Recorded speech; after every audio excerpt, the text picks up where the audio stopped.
We almost always 1 year. Okay.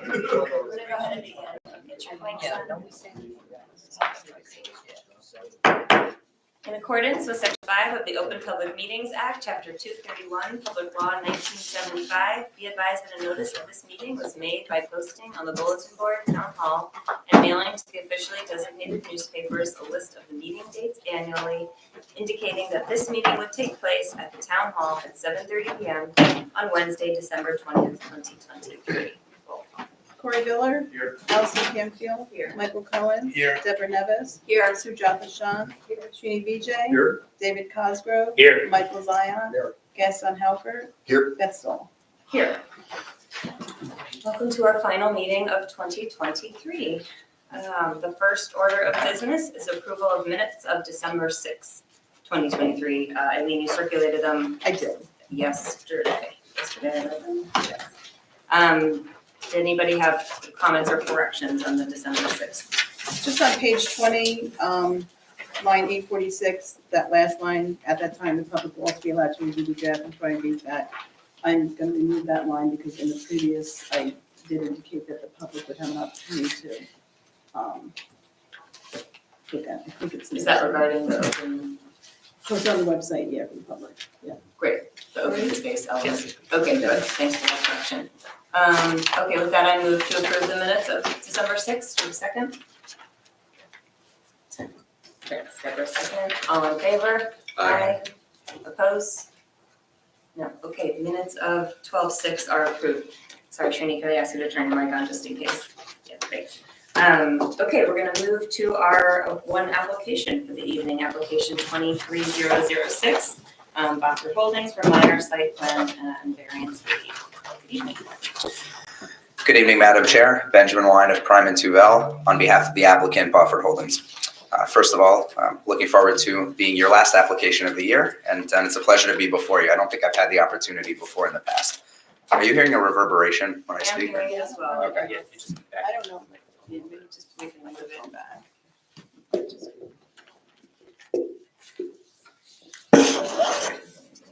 All right, as long as you can You're a little hear me. untuned, yes, that's Okay. right. All right, well, we'll work with that, and if I need to, I can also just remove the mic and speak loudly if you prefer. It's better because I'm picked up for the audio. Understood. Yeah. Okay. All right. Okay. So again, good evening, everybody. Thank you for having our application. Very simply, the application before you this evening is for minor site plan approval, along with a couple of bulk variances for the purpose of adding a second floor, or completing the second floor, I should say, on the existing building located at 55 Bleecker Street, also known as Block 1004, Lot 22. Just for reference, we are located in the CMO district, and you might be familiar with the site. It has an iron ore sign on it currently, and it is the pie-shaped lot, kind of right around the bend of Bleecker Street. So again, it's a little bit of a unique shaped lot, and what we're ultimately proposing to do, as I indicated, this is a 1.5-story building currently. We are looking simply to complete the second story to add a little bit more space to the office use that is there. There's no proposed change to the operation, no proposed changes to the number of employees contemplated at this point, although, as Mr. Petto put in his letter, there's a substantial number of employees that could be had, and we'd still comply with the parking. But nevertheless, the goal of this application really is to create, as you'll see, an extra conference room, a little bit more, a break room for the employees, and just a little bit more moving space for the existing business that's there. There are several site upgrades as well associated with the application, which our engineer will go through in detail. I will admit there are not many, but ultimately this application is relatively small in the grand scheme of things. We are going to be fixing up the driveway, as well as there's a Riverstone path sort of along the curbing, and all of those are comments that we discussed at the TRC meeting with both your engineer and your planner. We did receive their letters recently, and we've reviewed all the comments internally and take no exception to complying with any of those comments. But we'll certainly go through those in more detail if you would like. We do have 3 variances associated with our application. 2 of them are for basically carrying through existing nonconformities. One would be the existing front yard right at its pinch point. There's a 24-foot setback required from Bleecker Street. And right, like I said, right at the pinch point, we're at 23.19. So we are 0.81 feet short of compliance for the ground floor. Since we're building right above that portion, we're going to remain at 23.19 feet. So again, just carrying that a little bit vertically.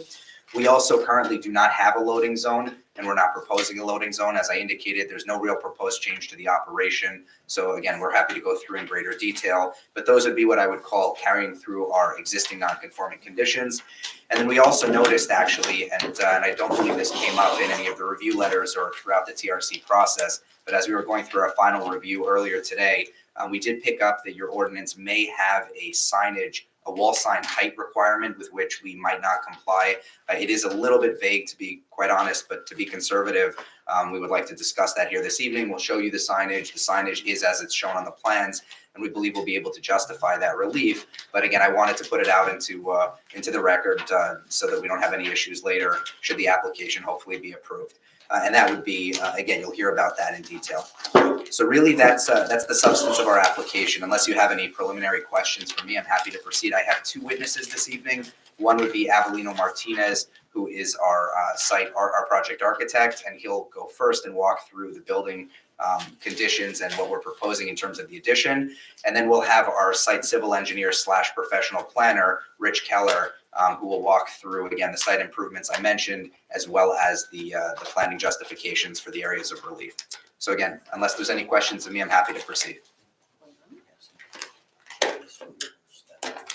We could go through the checklist waivers.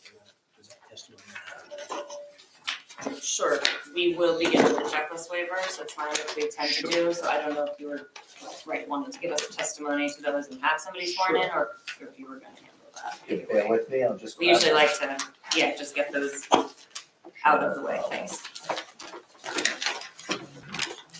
Yes, you can ask a question. Can you just describe the nature of the company and how many employees there are?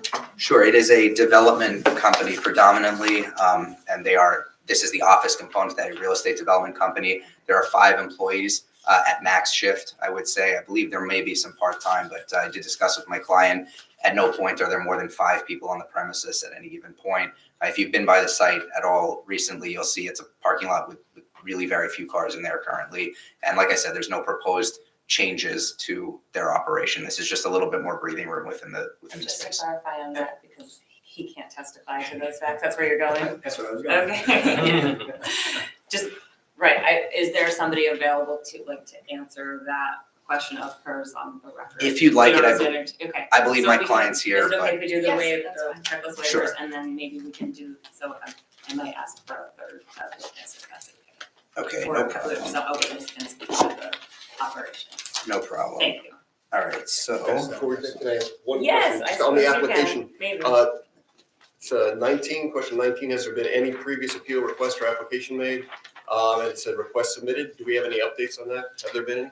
I don't recall receiving any prior resolutions to this application. Typically, when my office submits those requests, if there is one, they give them to me. Otherwise, there's nothing they just get a letter back that says no prior. I have not seen anything in the file, so I don't believe that there were any prior applications on this property. Okay.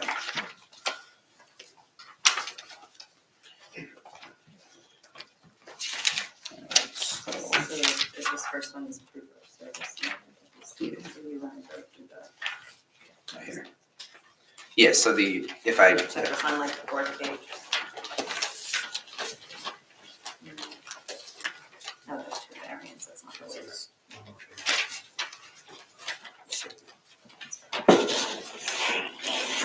Bingo, it's on the checklist. Sorry. okay. So would you like me to walk through those specifically? Yeah, I think so. Sure. Well, if you or if you want somebody. I'm happy to do testify that. to this, but we want to sort of begin with that before jumping into the broad application. Absolutely. So just to confirm, I have it on pages 1 of 3 and 2 of 3 of your application. Is that correct? I was looking at. Yes. Oh, 2, yeah. Yeah, okay. So the first one that I have as a waiver here is proof of service submitted, which if that's what everybody's seeing as well, that has since been submitted, obviously at the time of application. That is not something, we don't send out the notice beforehand. So that would be a waiver request, which I guess is no longer relevant, but it was at the time. Stream. Okay, great. Okay, the next one that I have listed on here is for streams and ponds. There are none. You will actually hear some engineering testimony regarding the presence, like the DEP boundaries and everything like that. But with respect to streams and ponds, we requested a waiver because there's simply nothing to show to that effect. The next one I have is for loading areas, which again is actually it's a waiver on your checklist, but it's also one of the existing non-conforming conditions and the variance that we're seeking to continue. There is no loading area existing. There is no loading area proposed. The next one that I have is curbs, driveways, structures, and signs within 100 feet of the site. The request was made in that we provided it for our site, and as you'll see on the survey, everything relevant, but we did not quite honestly go out 100 feet from the site with respect to some of those items.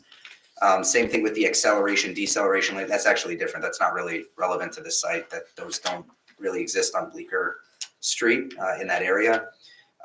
As well, I'm continuing down on that I now, and I see loading areas again. So same thing as I indicated before.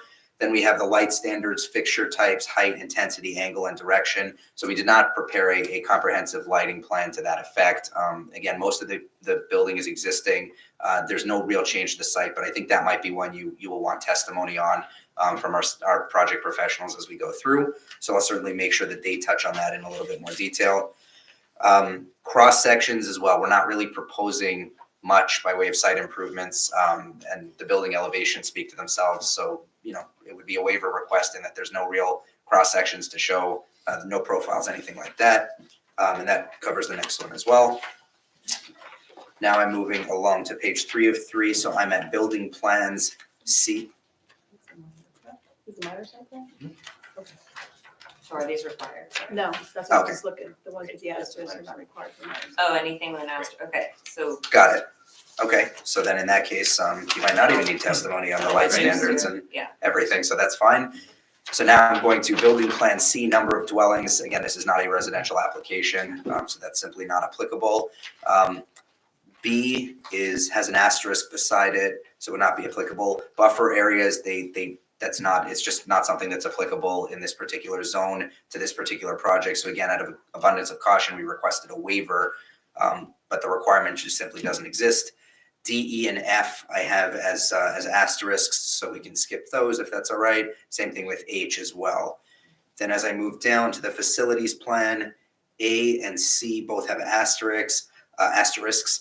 D, open space, it's identified on the plan what our coverage is and where there's space available, but there's not dedicated open space on the site. Again, this is not a residential application or in a residential zone. There is, as you'll see, some, improvements, like I said, to the site, but not open space in particular. Then we have common property. There's not really common property associated. Again, this is an office use for an office tenant on the property. Then I'm skipping down. H has an asterisk. K has an asterisk. L, the solid waste disposal methods. We can have our professionals speak to that, but if you'd like formal testimony to that effect, but I can put on the record, if Mr. Buzak's okay with it, having spoken to my client at length about this, that it would be, the trash generated is really minor. It's typical office waste. They have a cleaning crew on site, and the cleaning crew, as they come, they take the waste with them, and they will dispose of it accordingly. Same thing with handling of recyclable materials, and then construction details. Again, to be fully honest, I wasn't 100% sure what you wanted here beyond the typical details associated with the building. Obviously, the construction drawings, so to speak, will be prepared should this board act favorably at a later date. Soil erosion plan, it's not applicable to our project. Wetlands mapping, again, as you'll hear, and I think this is one worth noting, you'll hear some detailed testimony from our site civil engineer, as there are some site constraints here associated with the application, and they should be brought up. And that takes me to the end of my list, unless there was anything further. Okay, great. Did anybody have any questions regarding any of that? So it sounds like we were sort of told given a preview of what we'll hear testimony on, but the request for a waiver is just for provided materials, so that, I guess that's what the waiver was for, just any plans to that effect. Correct. To provide testimony. Correct. Okay. would we approve them in bulk then because it's a checklist? Yeah, unless somebody has. Okay, does anybody have comments or concerns? Okay, go ahead. So for the lawn area, that's not applicable, but does that still apply? There was that talk about filling in the sidewalk in the front. Is that still, It's going to be done, that's actually off our property, so it's, yeah, it's within the public right of way. Yeah, we'll certainly do it and we'll discuss it, but it's not a lawn area on the site. thank you. Okay, so I move to approve continuing this hearing, granting the checklist waiver requests. Do we have a second? Second. Jessica. Yes, Don can have. Do you have to do a roll call vote? Corey Miller, Yes. Allison Canfield, Yes. Michael Cohen, Yes. Deborah Nevis, Yes. Sujata Shan, Yes. Srini Vijay, Yes. David Cosgrove, Yes. Gaston Halbert, Yes. Beth Sol. Yes. Okay, thank you. So as you heard sort of the request from the board, I think a great way to proceed would be to give us the overview of the use and testimony, and then I think move to the architect and planner would be great. Okay, so I mean, I did give a little preview of the overview of the use. Again, it is an office use. It is existing as an office use. It's permitted within the zone. There's no proposed change to the end user at this site.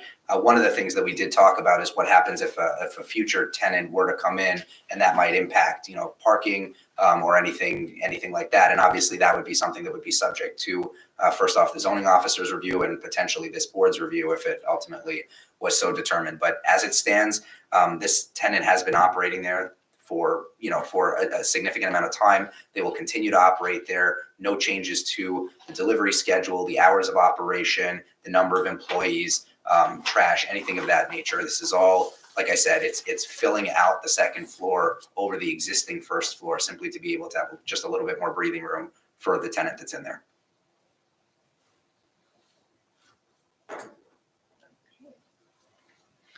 All right, so unless any questions with that, can we move along to my architect? Yes, is there somebody, there's not a witness that can testify to that about the operations of the. There is, if you'd like to hear. Yeah, right, yeah. Sure, So basically, everything Sure. that you just stated, but Sure. we can have it on the record Sure. from a all right, come on. representative. I'm Sure, sorry. absolutely. No, not at all, not at all. You sworn in? Yeah, you're gonna get sworn in. Hey, this one, Please raise your right hand. You swear that any testimony you will give tonight will be the truth, the whole truth, and nothing but the truth, so help you God. I do. Please state your name and address for the record, or business address for the record, spelling your full name. Brandon, Brandon, Bofford, Boffard. Office address is 55 Bleecker Street, Melbourne, New Jersey, 07041. Thank you.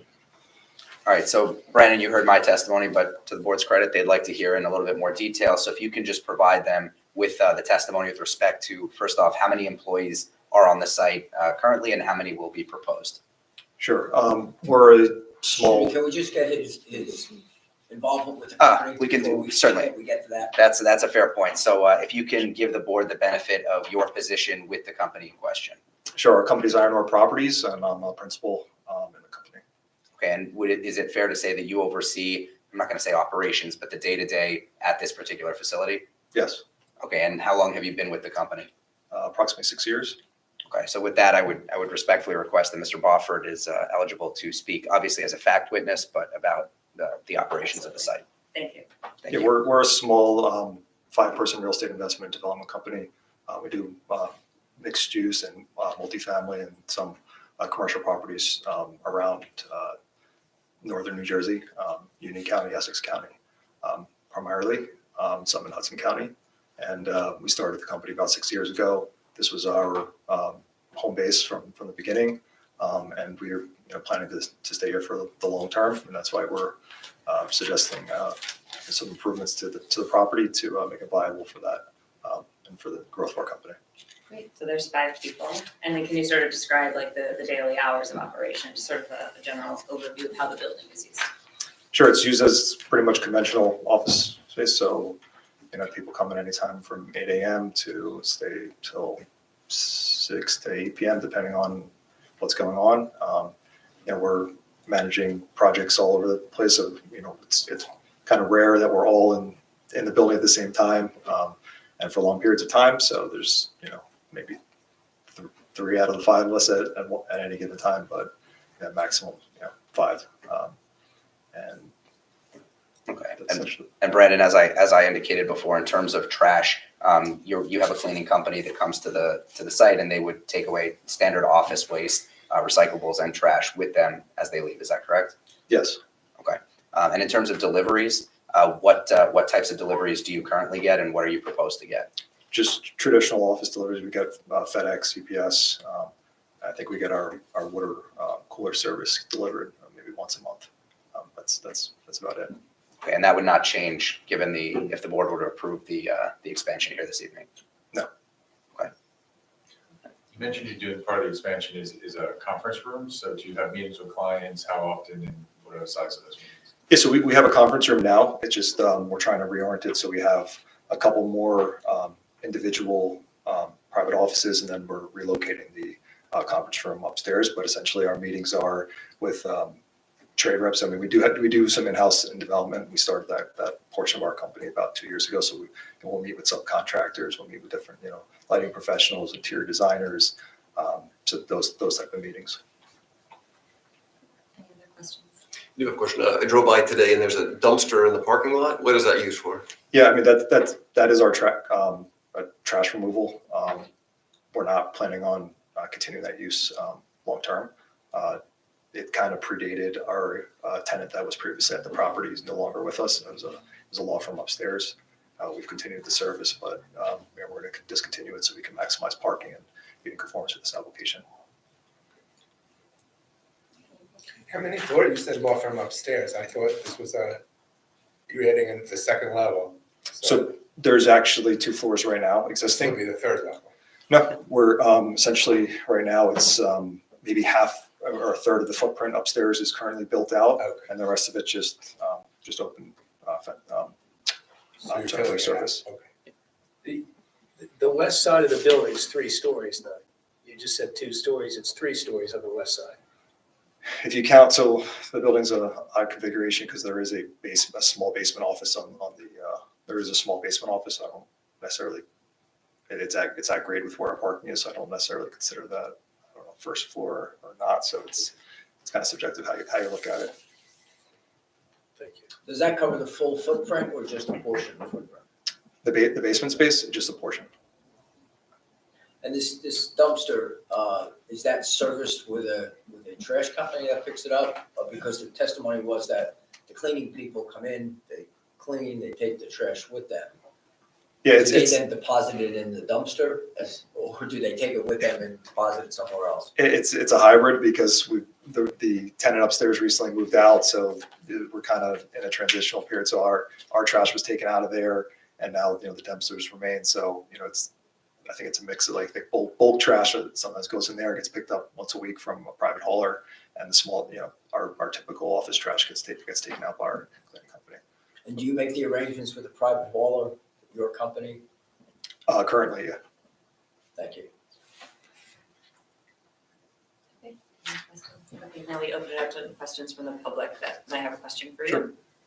Regarding that testimony. Okay, thank you very much. All right, thank you. Thank you. So with that, we'll move along to Avelino Martinez, who's our project architect.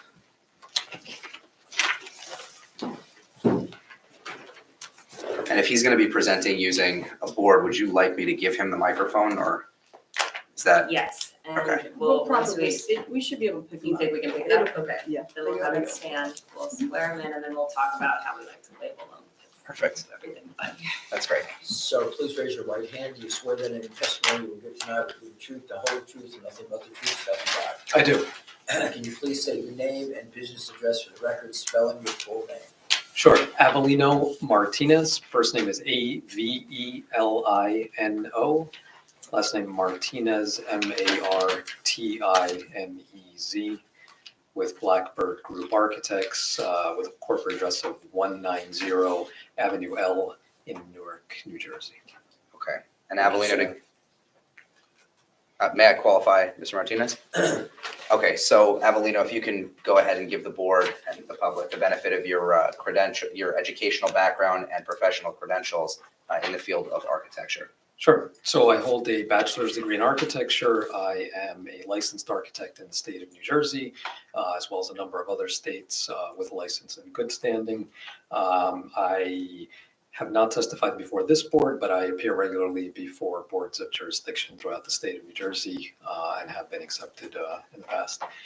And I have either prepared all the documents that were submitted as part of the application or under my direct control and supervision. So with that, I would submit Mr. Martinez as a professional in the field of architecture for the board. I'll accept it. Thank you. All right, so Avelino, if you can walk the board, give a brief overview into the site and its orientation, and then walk the board through the existing conditions and what we're proposing. Sure. So in terms of exhibits, the boards that I have here are the identical drawings that were submitted, with the exception that we submitted black and white copies, and these just have some color added, but they're not, there's no change. That's fine. I think we'll still, as we go through, you prefer starting with A1, Yes. and we'll just go up. Okay. So we will read it, and then you'll just read the date of it, just to confirm that it matches what No we have problem. for the record, if that's it. Sure. Thanks.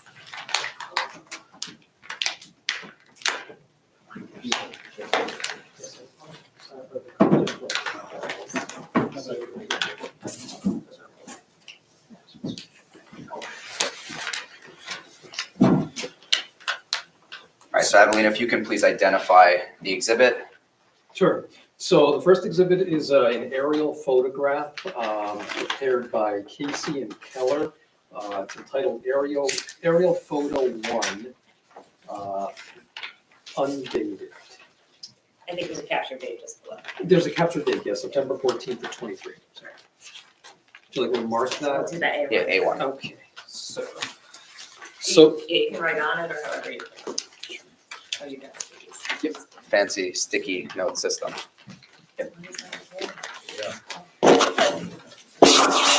So referring to Exhibit A1, just general context and location of the site itself. The site is outlined here in red, and it's on the northerly side of Bleecker Street. That's 55. Sorry, I think Michael, just maybe lift your mic up. Yeah, there you go. Thanks. 55 Bleecker Street, block 1004, lot 22. So Bleecker connects from Main Street and makes a roughly 90-degree turn to the north and connects to East Willow. The property is located right on the bend of Bleecker Street. So, and that's in the CMO zone. So as Mr. Wind indicated, generally the project consists of adding on to an existing office building. That office building is roughly 2,000 square foot footprint. So I'll just walk you through the architectural. So this would be exhibit A2, which is drawing A101, dated July 5th of 2023, and that's the existing conditions plans. And Avelino, that should match what the board members have in their packet. Is that correct? Yes. Okay. So in general layout, the ground floor is what we have here on the left side of the page, and that is the basement. So it's really what we consider a walkout basement. On the bottom of the page would be Bleecker Street, and on the back would be the western side of the site. This portion is fully buried, so the let's say half of that level is truly a basement, whereas the parking is from the other side. So we have open, it's not enclosed as in a parking garage, it's just covered parking spaces. So going up to the main level, this is what we're referring to as the first floor. That story is entirely exposed at the front and from the rear as well, but that's why it would be 2 stories visible from the rear, 1 from the front. So in general, that layout consists of 3 private offices. There's an existing conference room, some bathrooms, and an existing stair at the front of the building. So moving to the upper story of the building. So this would be exhibit A3 now, which is the same drawing that the board has drawing A102, also dated July 5th of '23. And that shows the upper level. So that would be the second floor as viewed from Bleecker Street. And that level contains three private offices and a bathroom. So roughly 700 square feet existing on that upper level. So the addition would be, and this would be exhibit A4 now, drawing A111 proposed upper level, also dated July 5th of '23. And on this drawing, what we did is we highlighted in two different colors, just for the board's benefit. The yellow area is the footprint of the existing space, generally the area that exists today. And the green is the area that's being added onto that level. So the addition is not above the third floor, it's really just an addition to that upper level. So the way that level would be accessed is from the existing stair that was located at the bottom right here. The intent is to take that stair and reconfigure it. So we're going to have a decorative stair. It's an open steel stair.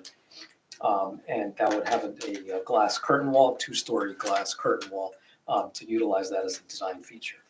So coming from the main entrance on the bottom of the page here on Bleecker Street, you'd be going up the stairs to this level.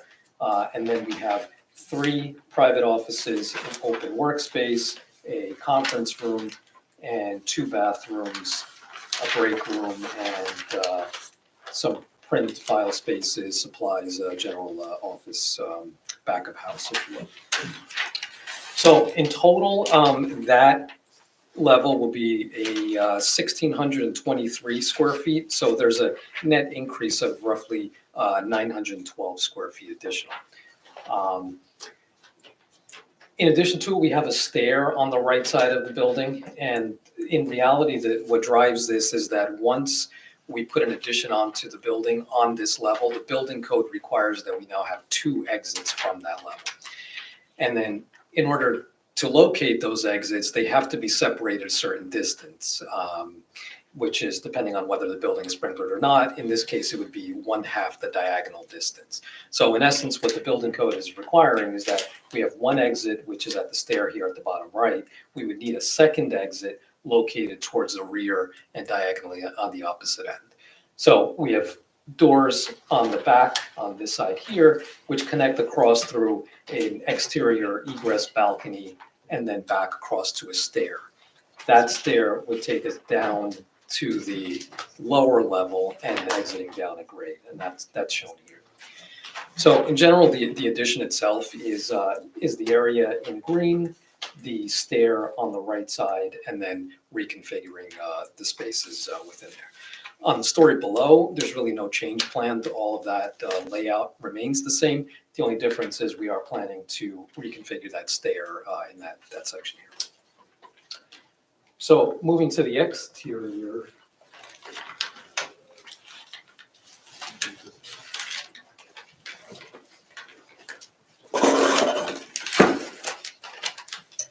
So this would be exhibit A5, drawing A200, exterior elevations, also dated July 5th of '23. And again, this is the same drawing that was submitted as part of the application.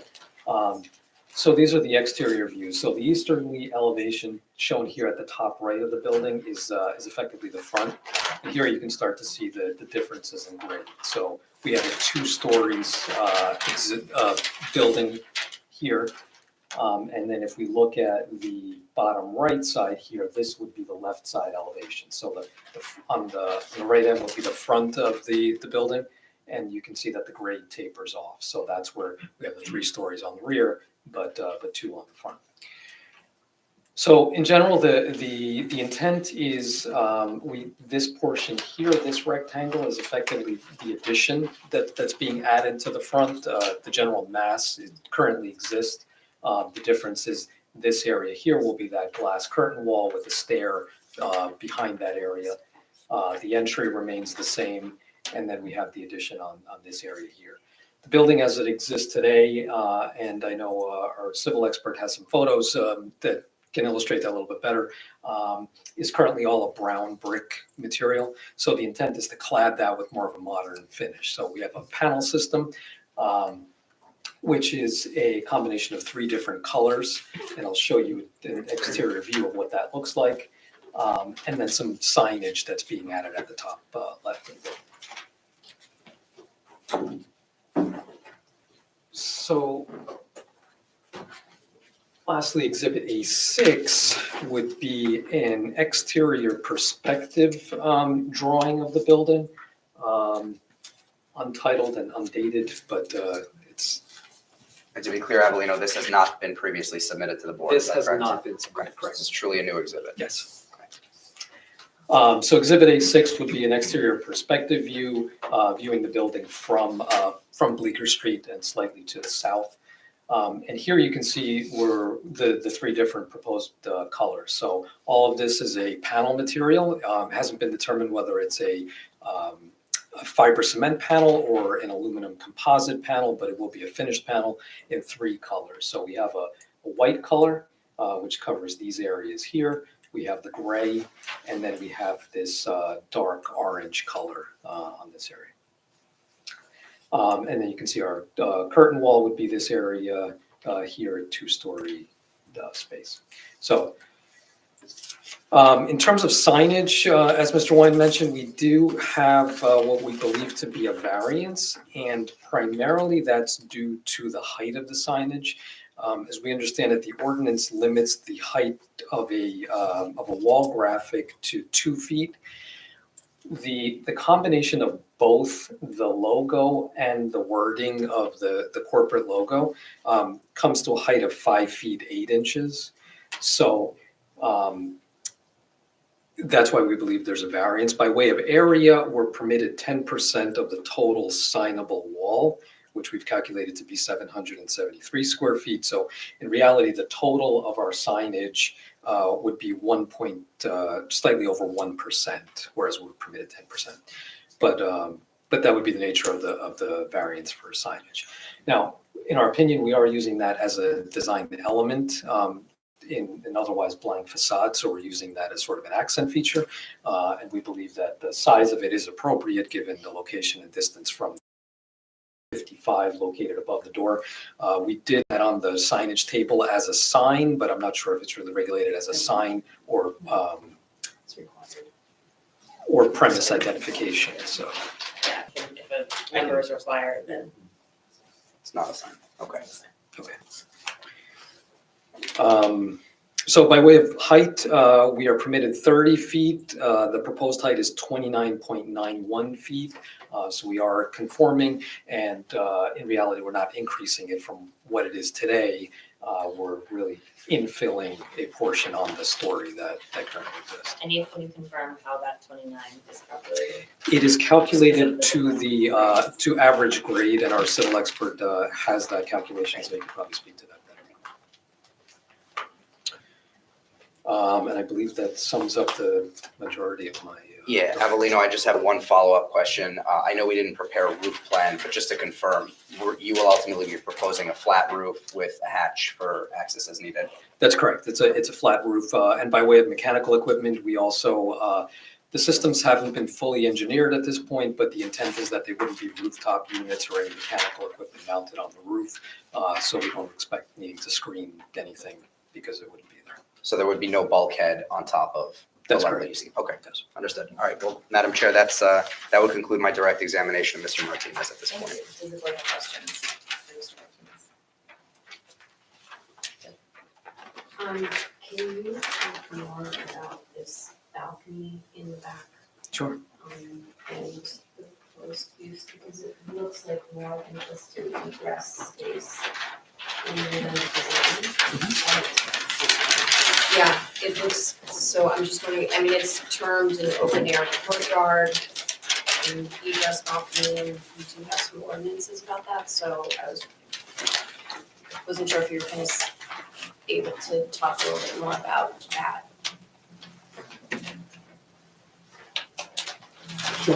So Exhibit A4, just going back to that plan. So in general, what happens is the floor comes out to this point today, the yellow area, and we're infilling the green part of it. So what happens is the balance of that area is an existing roof over let's say the first floor today that we're just not building over. But we need to get across it over to that stair. So what we have is we have a wall, 42-inch wall that encloses that, so it's not visible. I can switch to the elevation in a moment. I didn't really show that, but there is a wall fully enclosing that. And then we're proposing planters along the edge of that just to give it some aesthetic benefit, because the rest of that rear wall is all glass, and these offices and conference room would be looking towards it. So it's really just to introduce some additional greenery there. But there's no seating or amenity or anything like that planned for that area. So if I can actually follow up to Ms. Nevis' question, which I think it was a good one. So you are familiar with that ordinance that's being referred to, correct? Yes. Right, so when you were tasked with designing this egress open, there is an exemption in there for an open air courtyard, which does require that it be screened by exterior walls. So is it fair to say that you designed this to ensure that we would comply with that exception? That's correct, yes. And as Mr. Pero mentioned in his report, to satisfy the intent of that provision, we confirmed that it will not be an amenity for employees, and it must be completely screened by exterior building walls. So that's why we incorporated those walls. I'm not sure if that's where you're going, Ms. Nevis, but Yeah, just so that can be something that's written into, It'll be written in there, that including it the can't be approval. used for outdoor seating purposes or anything I'll like that. defer to council on that, but I mean, we can certainly entertain that. I'll confirm it with my client that he has no issue with that. But Mr. Martinez, to confirm, how many square feet is that area, just to make sure the board is aware? 385 square feet. Okay. All right. So there's no proposed kitchen equipment, needless to say, or anything that would go out there, no tables, nothing like that? No. Okay.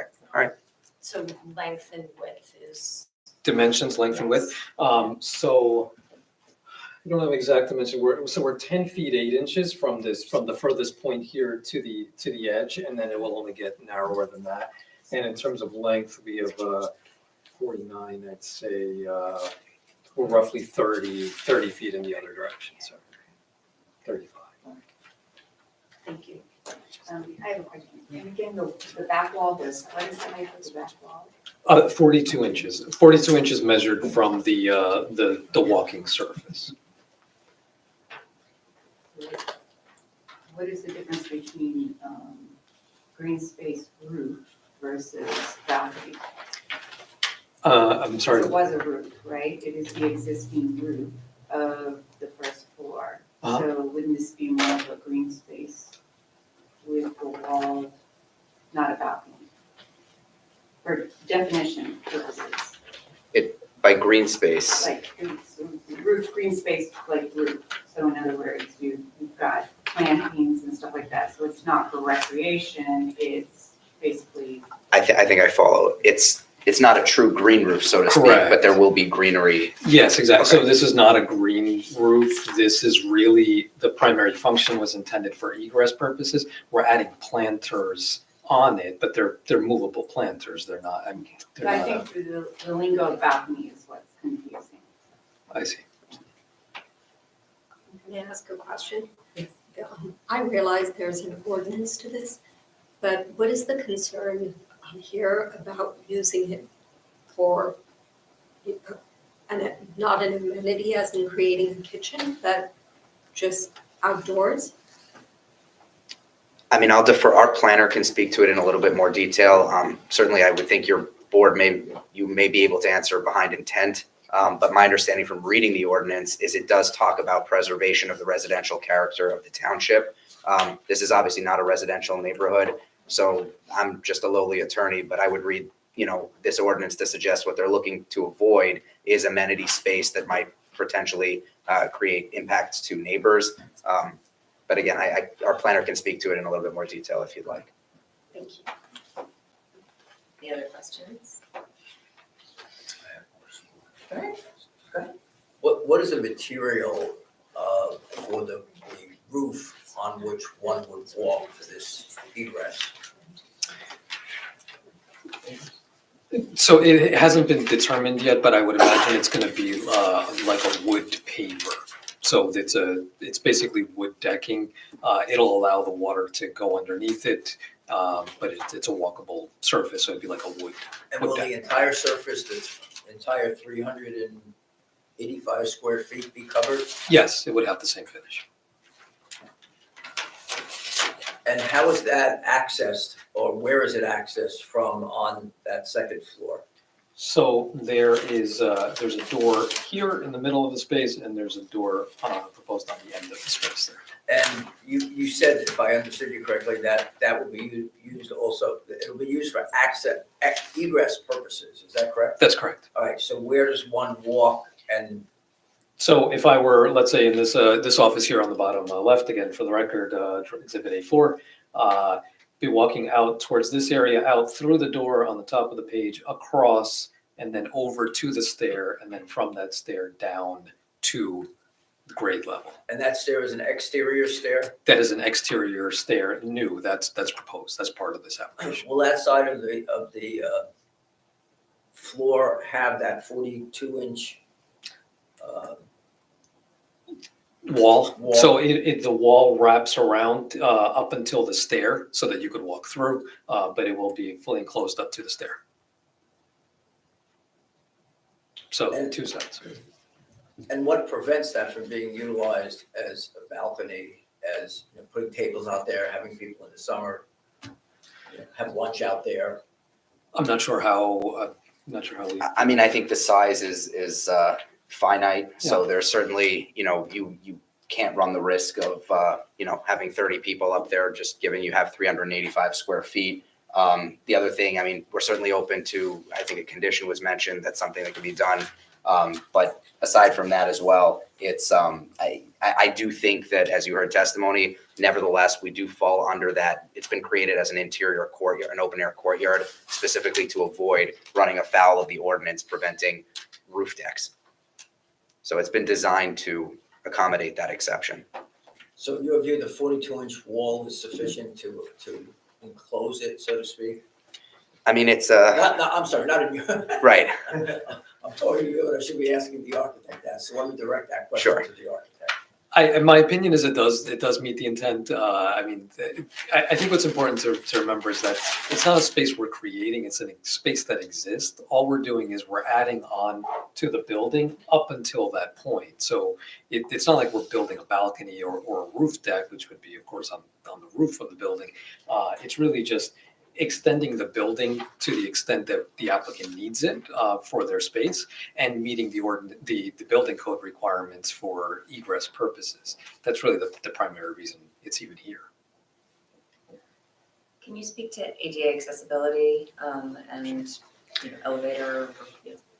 So it's a little complicated because what happens is it's an addition. So we sort of depart from the regular building code and go into the rehab code in the New Jersey Uniform Construction Code. So what happens is because it's considered a small building, there is no requirement for vertical access between stories, meaning having to retrofit an elevator into the building. So there is no elevator planned and there's none that's required either.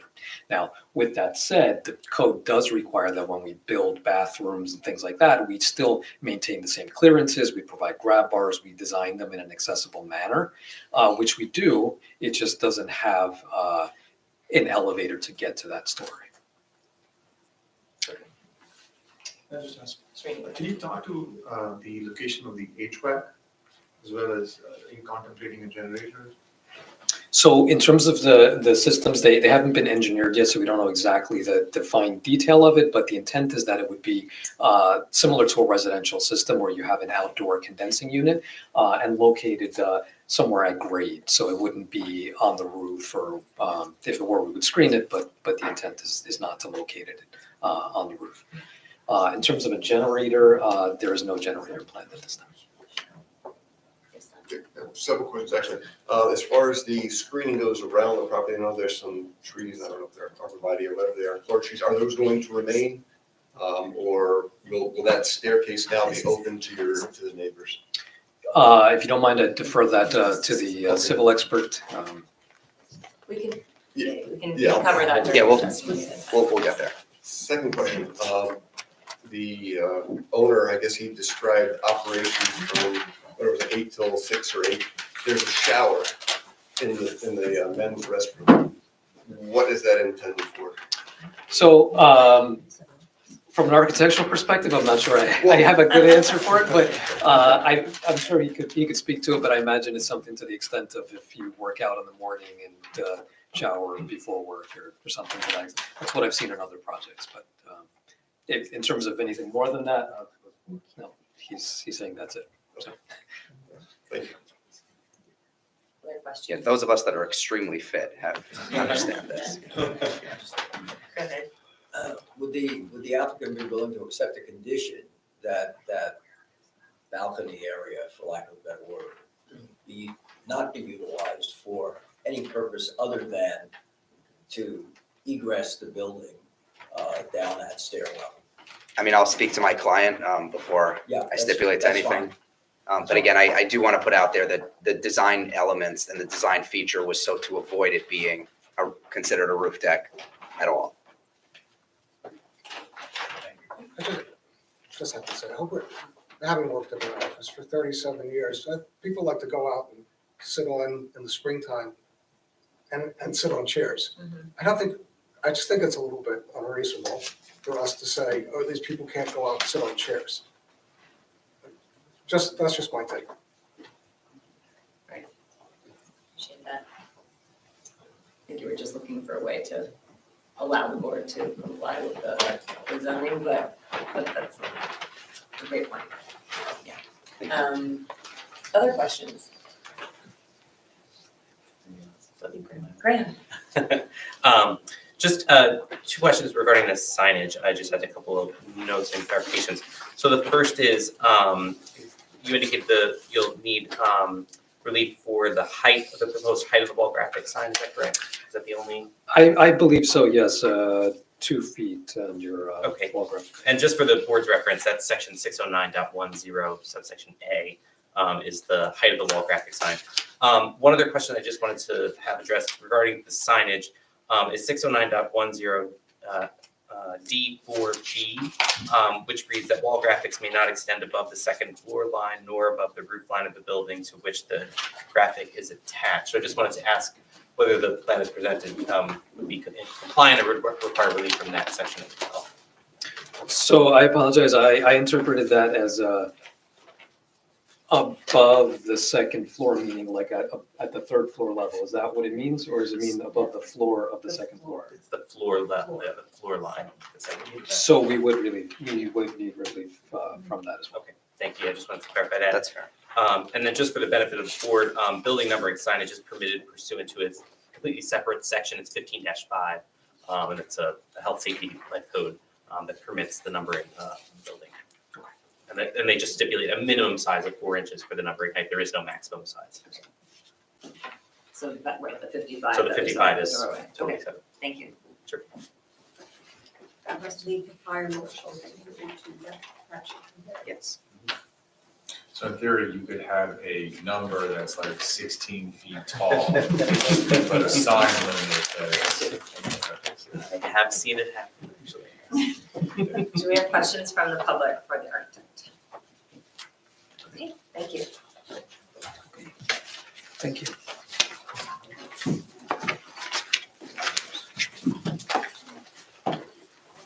All right, so with that, I will bring forth my next and final witness, who is Rich Keller of Casey and Keller. And before you get sworn in, Rich, I just want the board to understand that I'd like to have Mr. Keller sworn in as both an engineer and a professional planner, as I'll be asking him to testify in both capacities.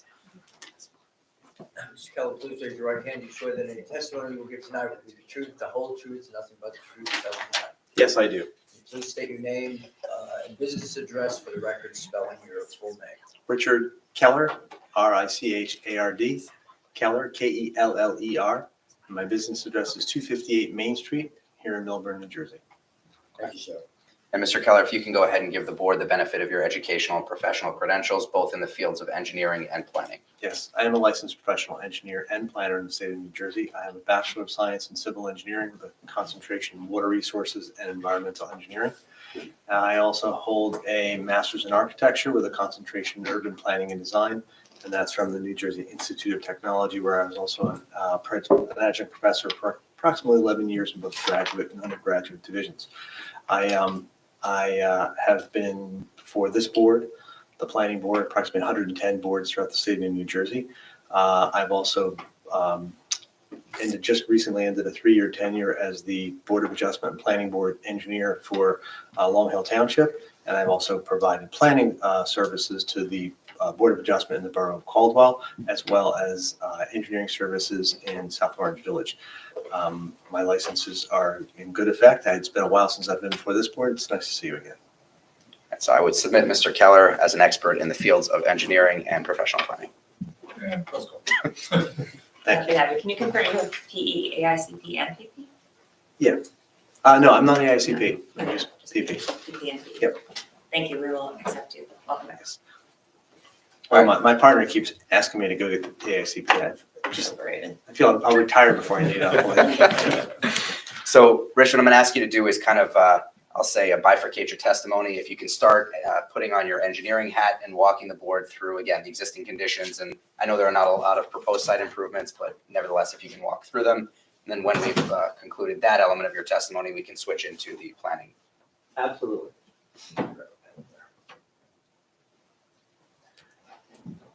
Just to go back to Exhibit A1, the site, as was indicated, is about 1,350 feet from Main Street, about 200 feet from the terminus of Bleecker Street where it tees into East Willow. I would also point out it is probably one of the smallest lots in the CMO zone, right at the very end there. And it is relatively close proximity to Route 78. But also, this shows the west branch of the Rahway River as it cuts through the between the CMO zone and the South Mountain residential district. The nearest part of our building is about 635 feet from the closest residence in South Mountain, actually about 645 from Dan Bear's house, who used to be a member of this board. But between us and that residential zone, there is the Opportunity Project office building. There are a number of other office buildings between us and the river, and there's generous landscaping along the river as well as around the side of our property. As is indicated, the property is wholly located in the CMO zone, which does permit offices, general offices. And while the property has 193 feet of frontage solely along Bleecker Street, the geometry classifies it as a corner lot. So if you look at the zoning table, you'll see we didn't list a lot depth or rear yard setback because it's technically a corner lot. The property is in the floodplain. It's in a special flood hazard area, which means it's in what we would call a 100-year floodplain. From the west branch of the Rahway River. The project, there are no wetlands on the property. That was one of the checklist items. There are no evidence of any wetlands on the property. The property is, the elevation, there's one small portion of the front of the property that's actually above the floodplain. If I go to, I guess what would be our survey, which would be part of your packet, I will. This is our A7. A7. I'm sorry, A7.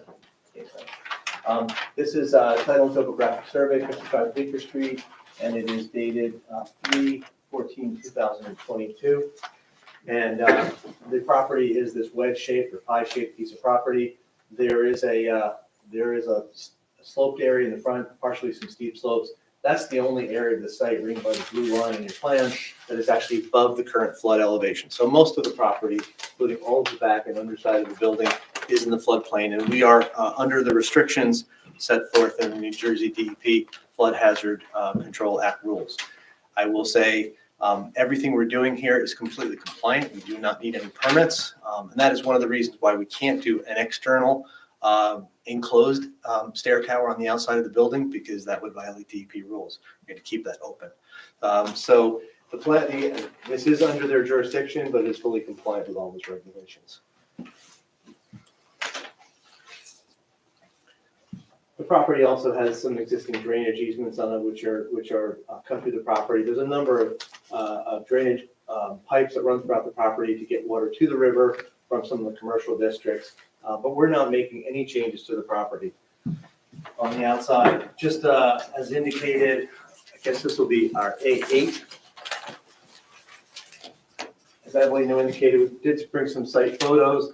These are site photo board. All photos were taken by me today, December 20th, 2023. So they do accurately represent the site as it exists today.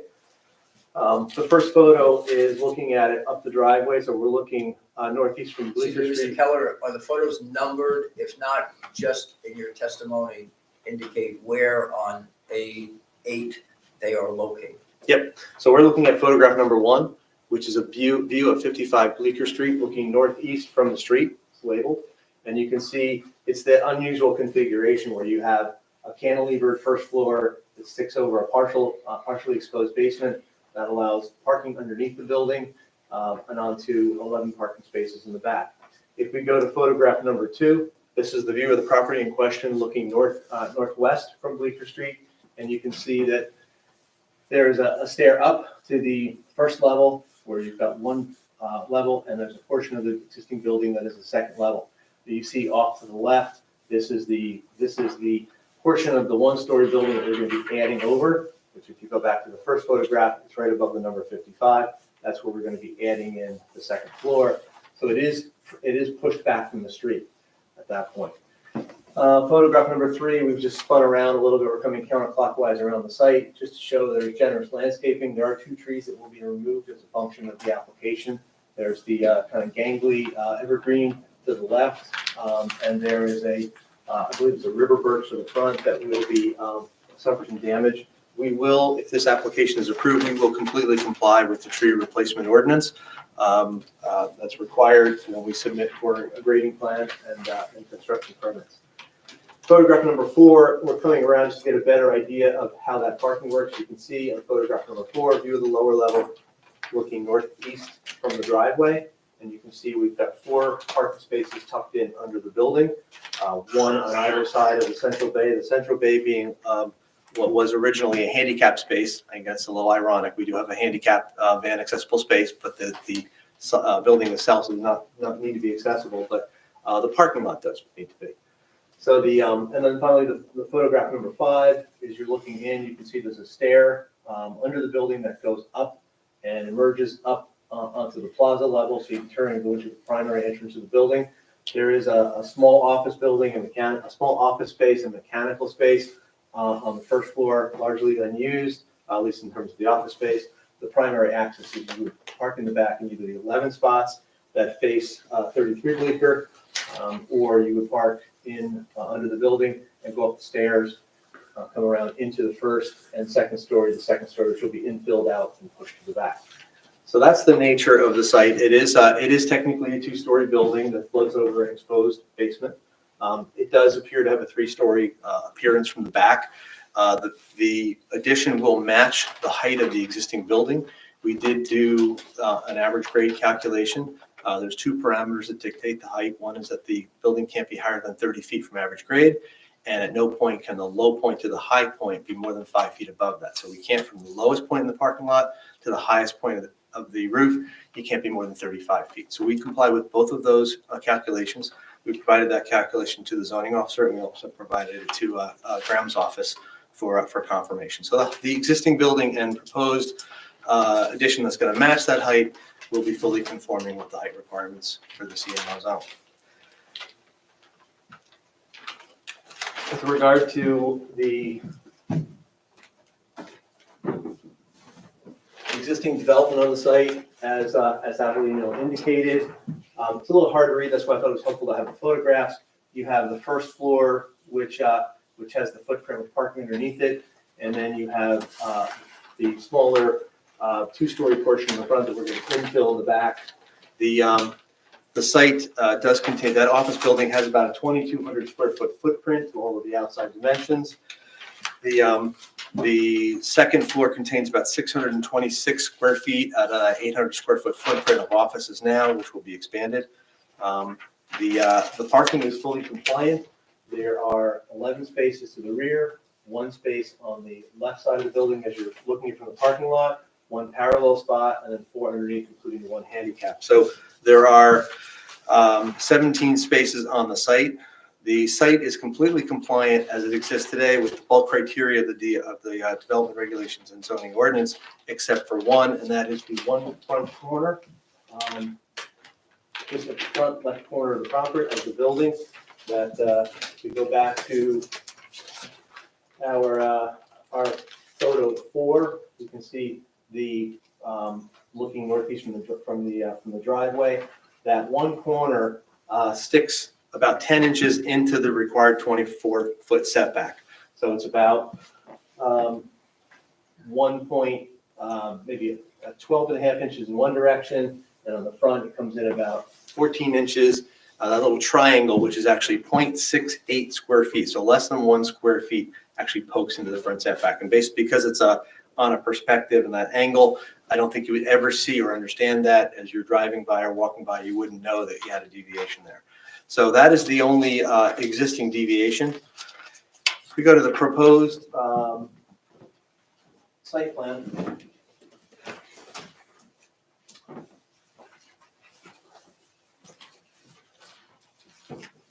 To be A9, and that is our minor site plan sheet 3, also dated, this is dated 9/14/2022. And so we try to be a little more clear on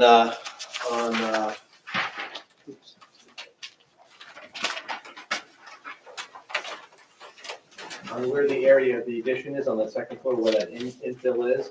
There are no changes to the exterior of the site other than we're adding that metal steel tower that comes down, makes a turn, and comes down and ends with a concrete pad close to the last parking spot. It does land on a pad, so from that point, you can either move onto the grass. There was a comment from Graham's office about either putting a bollard there or moving that curb back to allow a little more room for someone to get onto the driveway. But there is access in an emergency to come forward onto the property. I would point out, just in case, and since the question came up, we'll go to A10. A10 is aerial photo number 2, was prepared today by my office. It is an ERF image that was captured on May 15th. We chose that date because it was a little less parallax view and you can see a little better. But you'll see that the metal stair, as it comes down, it comes over the parking space as well above the bulk clearance above the van that was parked there at the time. It makes a scissor, it comes down and lands, and you can either come onto the pavement or you can make the right and come out to the street. There is a significant landscaping in the front. This stair does not interfere with any of the arborvitae or the existing landscaping that exists along the property line. So that there'll be no need to lose any of the existing landscaping along the perimeter of the property. As indicated, the only 2 trees we're going to be taking down is the evergreen in the front and the birch and the multi-stem river birch in the front of the building. Those will come out, and we haven't decided whether we'll either replace them with the required amount of trees or we'll provide funding for them, but we will fully comply with the ordinance as is required. I will. So we need minor site plan approval to add that roughly 1,000 square feet to the second floor, matching the extent of the first floor. And we are looking for that 385 square foot balcony, which will remain open to the sky. And I will discuss that a little more in detail, since it both serves as a code required egress, and it also does provide for a little buffer space and layering space and a more attractive space for those offices that open onto it. I'll go through the other. Well, let me tackle that right now. It was our belief that we meet the requirement of the ordinance, and this is not prohibited, and that it is considered a courtyard. It is not on the highest roof. It is surrounded by walls that limit views, and if you consider the perspective, the 42-inch from the parking lots, or certainly from the street, you'll never see it. From the parking lots behind us, where we have almost a 3-story presence, that 42-inch in perspective, you won't see any activities. You won't see the glass windows at the back of the building. That will fully screen the back half of that building. So we believe that this is not prohibited. And therefore, I think it would be nice if employees could go out there and talk.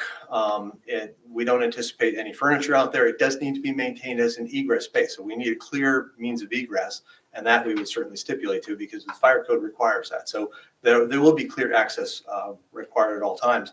We think it doesn't need a variance, so we'd like to not have a stipulation because we think it's a nice amenity for someone who can go out there on a nice day and talk. It's not a party space, it's not big enough for that. If the board deems that it doesn't meet the criteria outlined in your ordinance and it indeed does need variance relief, we think it could be certainly approved as a C2 variance. And we could certainly talk about how we don't believe that it violates any of the purposes of the newly created ordinance. Certainly when you look at it clearly states under 609.13, prohibition of rooftop amenity space in order to protect the health, safety, welfare, and residential character of the township, placement of any decks, platforms, terraces, or similar features on the roof of a multifamily, mixed-use, or non-residential building for any use as an amenity space for building occupants and/or guests shall be prohibited. And that states further, for the purposes of this section, a roof shall mean the exterior covering of building that bridges the space between exterior walls. We think that means that's intended to mean the top of the building. Interior open courtyard areas that are completely screened by exterior building walls shall not be considered rooftop amenity spaces. So I think the fact that we have that 42-inch, again, as Adelina said, it's not like we're building a terrace out there. We're just not building the building all the way out. And rather than just running a railing that was 4 feet off, which would be, first of all, I couldn't do it just 4 feet off because as I come out the door, I need to have people from this door need to get by it. So I automatically need to be 8 feet. So we might as well use the entire 10 to 12 feet, put some planters on it, make it an more enjoyable space. Again, because of that line of egress, it's almost impossible to put any furniture out there and still meet fire code. So we think that it's a permitted use on the property. We don't think it needs to be restricted. I can go either way. This board is the one who was a part of approving that ordinance, and you know better than I do the genesis and what it's trying to protect. I think that we could certainly demonstrate that it doesn't cut against any of the purposes of the enactment of this ordinance. We think it actually is part of the exemption, but we could defer to this ordinance. We could either apply for the variance, or we think, as I said, it's been my professional opinion that it does not need variance relief. We do need variance relief, however, for that second floor build out, since we're adding, above that 0.68 square foot deviation in the front yard. So we need a new variance for that on the second floor for a front yard setback. We are fully compliant with the parking in the proposed condition with the added space. 17 spaces are required. We're showing 17 striped spaces. As was indicated, we did talk about the dumpster that's floating into one of the spaces there now. We could actually restripe those fully compliant and leave room for the dumpster, but the discussion was that now that the attorney is gone, there's really no need for that any longer, and that the applicant will seek to get rid of that and remove that dumpster so that we can just have a parking lot in the back, and their cleaning crew will take the refuse. I've worked on the Commons for years. It's 90,000 square feet, including 2,100 square feet of restaurant. There's not a single dumpster on the entire site because the owner provides the cleaning and the cleaning crew takes the garbage away every day. It's becoming more common as we try to find ways of making offices viable. We're adding nicer amenities like showers, like workout rooms. We're seeing the offices that are remaining viable in this area where offices are underutilized and fighting for tenants. We're finding these kind of amenities are more common. And this is a really nice example of an existing building that is being brought up to really a Class A standard. So we're fully compliant with parking. However, there is no loading space on the site as was indicated. It's not needed. I'll talk about the support for that in a second. And as Graham indicated, we do need 2 variances under section 609.10A. The wall graphic 2 feet is permitted, 5.67 is proposed. I would say the iron ore with the properties underneath it is actually less than 24 inches. The logo is about 3 foot in diameter. If you would 3 foot in diameter, if you were to take that, put it next to it, it'd be less of a variance. It'd be 3 feet instead of 5.8 feet. But I think, as was indicated, this is the panel that sets back. the architect really viewed that as a combination of signage and really more architectural ornamentation. So the size was really predicated on the square footage available, the distance back from the street, and the fact that you've got 2 foot with another 3 foot above it, that becoming almost an architectural embellishment. So we think that there's an aesthetic purpose for that, and I'll talk about that in a second as well. And then we also need variance because here's the line right between where the material changes. That's the bottom of the second floor, so the start of the second floor is just above that. So clearly that floats above the second floor, which means we need variance relief from that section, which is, as Graham said, 609.10, 609.10 D4B. 609.10 D4B. That says that wall graphics may not extend above the second floor line. I would point out on our site data box, it's interesting to notice that even though we are adding some square footage, we're still well under on the floor area ratio, where 50% is permitted, we're at 35.1%. And on the lot coverage, 75% is permitted, and we're 55.16. So this is certainly not an overdevelopment of the site. It's actually fairly restrained. I think it's an elegant reimagining of this building.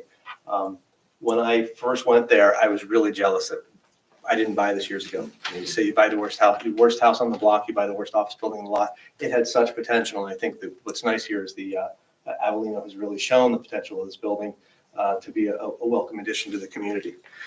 The variances can be approved.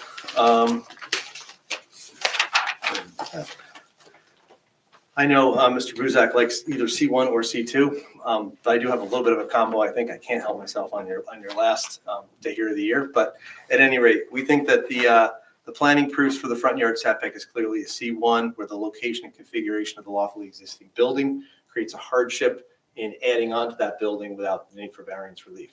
Could you put a jog in it? Yes. Would it compromise the aesthetic? Probably. Compromise the structures, make it more difficult, but it's really to no benefit. The deviation is 0.81 feet, which is 9.75 inches. And again, it's about 0.68 or less than 1 square foot of proposed second floor area. We also need the variance, and I think that can be under C1 as well, for the loading space, where again, the location and lawful location of the parking lot and driveway, along with the building, creates a hardship in creating a loading zone without eliminating significant portions of the parking. So you would be underparked to provide a loading space, which is not needed for this use. And so, as I said, leads to my comment that it's really also elements of C2, where the proposed plan with the deficiency cited represents a better planning alternative than one that would conform. And we think that to remove the existing front yard setback would actually be costly and to no benefit. Something that couldn't be seen. And to notch the second floor addition, that 1.35 by 1.1 would be an aesthetic and structural compromise, again, with no benefit. Signage also would be a C2 variance, as the architect represented. The sign of the sign was predicated on the building design and the creation of a balanced architectural facade. For the C2, we always need to demonstrate that we advance some of the purposes of the Land Use Act, appearing at 4055 D2. The primary one here is that the aesthetics, or section I of those purposes of the Land Use Act are advanced. We think this is clearly, they all lead to a more attractive building and one that's more viable with those variances intact, as opposed to trying to create a site that had a loading space, eliminating the front yard setback. And with regard to the signage, again, we think it's the architect certainly designed it to be a more attractive and appealing facade. Obviously, we always need to meet the negative criteria. That's 2 prongs. There's no significant detriment to the public good, and there's no substantial impairment to the intent and purpose of the master plan and zone plan. And clearly, we think there's no substantial detriment to the public good. There's no detriment to the public good at all. The setback deviation is de minimis. I'm told I'm not allowed to say that. Maybe I need to be AICP to say that, but I'm told that only attorneys can say that. But it is de minimis, and I beg anyone to tell the difference of 9 inches from driving down the street or even walking down the street. Again, we think it'd be an aesthetic compromise with no visual benefit. The office does not require a dedicated loading zone since all deliveries will come by Amazon or FedEx or UPS, and you're not going to wrangle them into a loading space anyways, because there's parking available on the street right by the stairs that goes to the front door. So they're going to park in a legal parking space, which is actually kind of rare when you're dealing with the downtown, but they'll park in a legal parking space and bring the packages up, as they've been doing for years for the current user. The signage, as we indicated, it is on the part of the building that is furthest from the street and is part of a balanced architectural composition, so we don't see any detriment there. And the area of the sign is well below the maximum permitted. And if it was reconfigured just by sliding it sideways, which isn't our logo, but if slide it sideways, it'd be much closer to compliance. The fact that it's over the second floor, I think in this instance really doesn't have any negative impact. The existing building is certainly dated, to say the least. The proposed improvements to the building, I think, will provide for an improved work environment for the occupants, and will be a considerable aesthetic benefit to the community, and raise the level of quality of office space within the CMO district. We think that it's a benefit to the community, and that those benefits clearly outweigh any detriments. With regard to if we were to go to the balcony, we think that it really would be a C2 variance. I still don't think it's a variance, but the balcony is really not conducive to having employee gatherings. As an egress must be maintained. There's really no negative impact to health, safety, welfare, and the residential character of Milburn, given its location within the community. The egress balcony, as we said, is more than 600 feet from the closest residence to the north, and that 42-inch high perimeter wall will block any views from the surrounding office buildings, and you certainly can't see it from the street because the third floor blocks, or the second floor blocks it. So I think that we're certainly provides for a better quality. I think we all learned during COVID the benefits of having a couple of doors that you can open up and you can see onto a platform with some plants on site, whether you go out there or not. I think it makes for a better working environment. And I think that people have come to want that and expect that, want more air and open space in their office space. Allowing those doors to be open with some air to come in and those plants to break down that space, I think provides that. So I think that all in all, we meet the criteria of no detriment to the public good. And there's no substantial impairment to the intent and purpose of the zone plan and zoning ordinance. Among the goals and objectives on page 43 of the 2018 master plan update, goal number 1 is to encourage appropriate land uses to promote the character of the township as a small suburb of the highest quality. I think that does extend. It doesn't contradict any of the residential uses, and it extends to the benefit of the community to have top-notch office space within the community as well, supporting residents, occupants who live in the town and the nearby area. And certainly, one of the goal number 4 was to on page 44 was to maintain and enhance economic vitality of the downtown and other business districts. So this is not a business district, but it's a commercial district. And so I think this certainly adds to the vitality and the interest in this area. It's a building that has long needed an upgrade, and I'm really happy to see that they did it. I wish I bought the building 10 years ago so I could be doing it. But we think it meets all the criteria for C1 and C2. For the variances requested, and I'm happy to answer any questions. If I missed anything of your notes or questions, I'm happy to answer them. Thank you, Rich. So that was extremely thorough. I appreciate you going through that. One question for you, putting your engineering hat back on. I did indicate in the beginning of my opening, but as the expert under oath, if you can confirm for the record that you've reviewed the professional reports that came out, both the planner's report, the engineer's report, fire department, police department.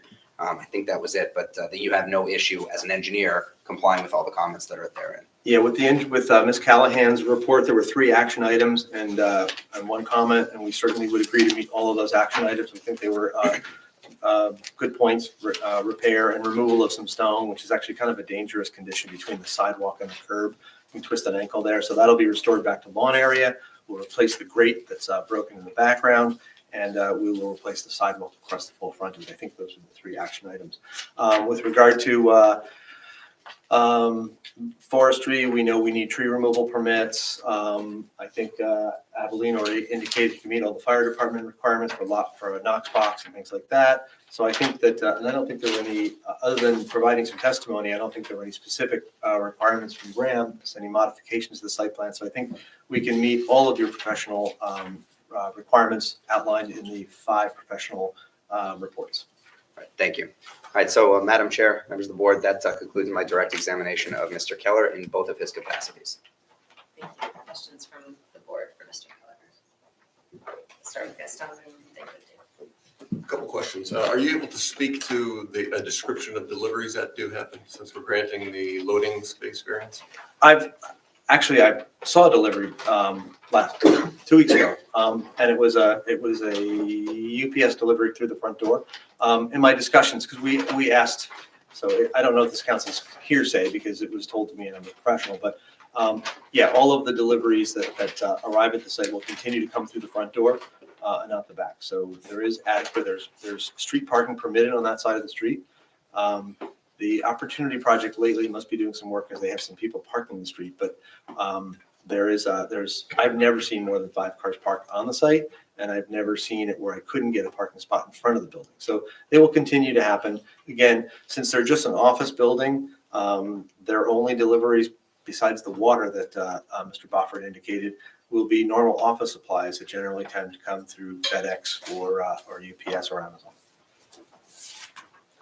Yeah, we certainly don't need a 60 by 12 loading space.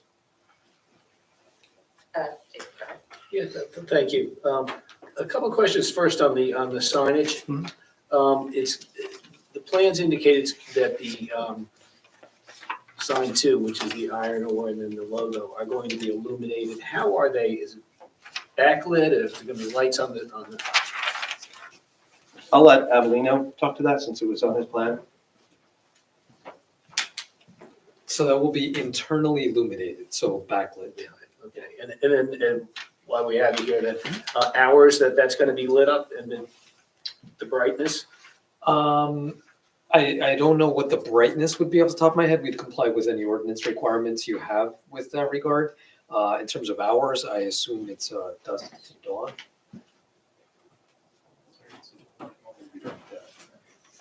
Yes. So, All right, and I think, thank you. And then the next question, I think, is back to Mr. Keller. Thank you. So looking at your exhibit A8, which were the photos you took today. Yep. In particular, photo 5. When I look at that photo and look at the application you have, that's going to be 3 stories. When you described it a minute ago, you described it as the appearance of 3 stories. From the back, yep. Yeah, and I'm just wondering, in your mind, where do you get that distinction that that's just appears to be 3 stories as opposed to it is 3 stories? Well, this functionally, there's very small footprint on the lower level. It's only facing the back, it's only access from the back. And when I said it has a 3-story appearance from the back, it does. From the front, and it is burned up, so the ground has been brought up to grade. It's somewhat irrelevant because there's no story restriction within the zone. It's just limited to that 30 feet above average grade and 35 feet from low point to high point, which we fully comply with. So it's somewhat irrelevant. I think it's and to be honest with you, when you look at that 3rd story, if it looks like a 3rd story from the back, the office building at 33, the Black Ops building at 33 Bleecker is the one who would have to look through trees and see that. It also sits higher on the site. That's a 2-story office building there. I think that this 2-story will pretty much line up with the top of that. Even still, there's generous trees there. So there's no variance required. There's no visual impact. There's no near neighbors. So whether we call it 3-story or 2-story, just functionally, they've always referred to the primary floor as the 1st floor and the floor above that, the partial, as the 2nd floor. And since there's such little use on the 1st floor, it's primarily parking and it's under the cantilever, it's always been referred to the lower level or basement floor. Okay. But it does have a But 3-story when you stand appearance. in the parking lot in the back, it's 3 stories, right? Absolutely. Okay. Yep. So it's not an appearance of 3 stories, it's 3 stories. Well, yes. Okay. Yeah, I mean, That's all I I mean, need. this story here is, Yeah, you know, because it's everything's- a hollowed out story, but, We got it. but Thank it's you. somewhat irrelevant because there's no restriction. Thanks. But I appreciate that. I just had a question regarding Mr. Avellino's testimony was regarding mechanical equipment such as the HVAC units. They would be ground mounted on the site, and you did indicate that there is some extent of the 100-year floodplain that does, surround particularly the rear portion of the building. So if you could just speak to potential locations that may be outside that area or to mitigate loss of those features. Yeah, we will want, while there's no, the flooding that occurs in here has no velocity, scouring velocity, so there's not a worry of these things being washed away. It isn't a flood zone. So they would have to be placed with the underside of any structure would be 1 foot above the floodplain. And that would be the new regulation. So if they're mounted on the side, they will have to be elevated up off the ground. Obviously, we have to meet DEP requirements. There is plenty of room on the side. I don't know if the better place might be the roof and just pull them to the center of the roof and screen them. But if anything that we put on, I can't take up any flood volume. So anything below that flood elevation that just went up 2 feet, I can't take up any volume by putting anything solid in that space. I can put legs down to hold up a structure. But anything that we mount has to be, the underside of that structure needs to be above the floodplain, and the top of that structure needs to be 1 foot above the new floodplain. So there's still adequate space to put on the side, but that hasn't been decided yet. So it may just be, maybe just a thought for the board is to think that a condition to, subject that location of final placement to a condition review. Could be like professionals, but. It had to be something that would be checked by the building department as well as engineering when the plans come in. So We- we will already, or we would put a condition to that effect? I think just a condition to review the final location, once it's selected by the applicant to confirm. Yeah, we would have no problem meeting with your town professionals to decide that. Thanks. Martha, were there any other, it sounds like you spoke to the items that you had included, but were there any other outstanding questions or concerns? No. Okay. Yeah, they're gonna comply with this one. Thanks. Anybody else? Along that same line, there was some question by architects to not knowing the exact material being used for some of the outer shell of this particular building. Could we put some kind of, would we be able to receive spec sheets or whatever the material is that's going on this building? And then would that be something, and I'm asking Graham if I can, would that be something that would be reviewed by the DRC is making sure that it's compliant and it's quality and do we have any regulations? I think the architect wants to respond. I think he was just scratching his head.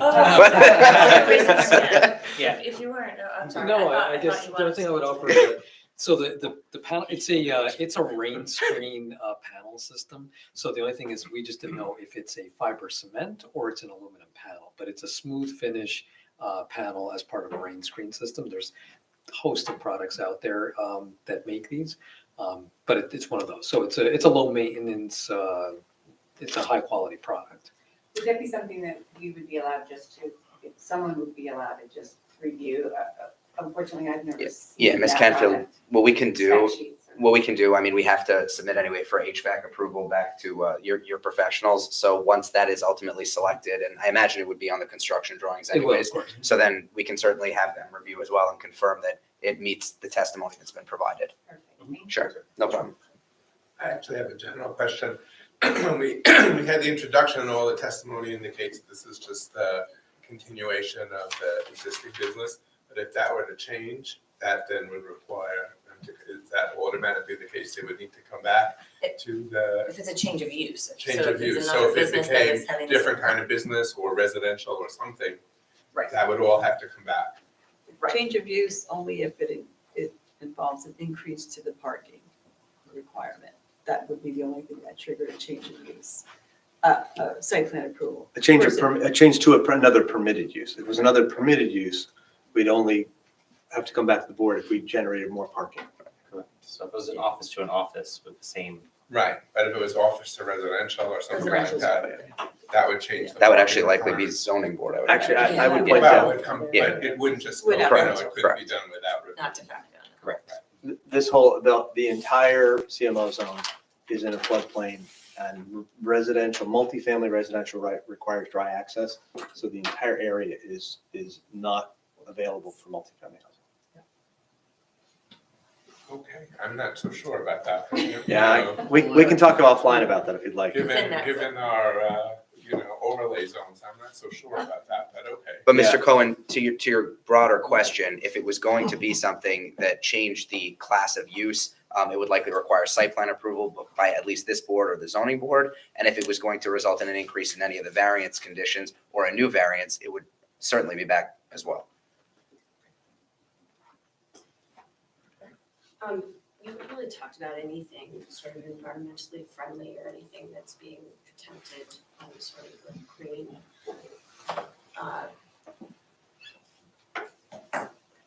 ideas or whatever. Is there anything in here that is kind of conforming to some environmental friendliness and what's going on with the building?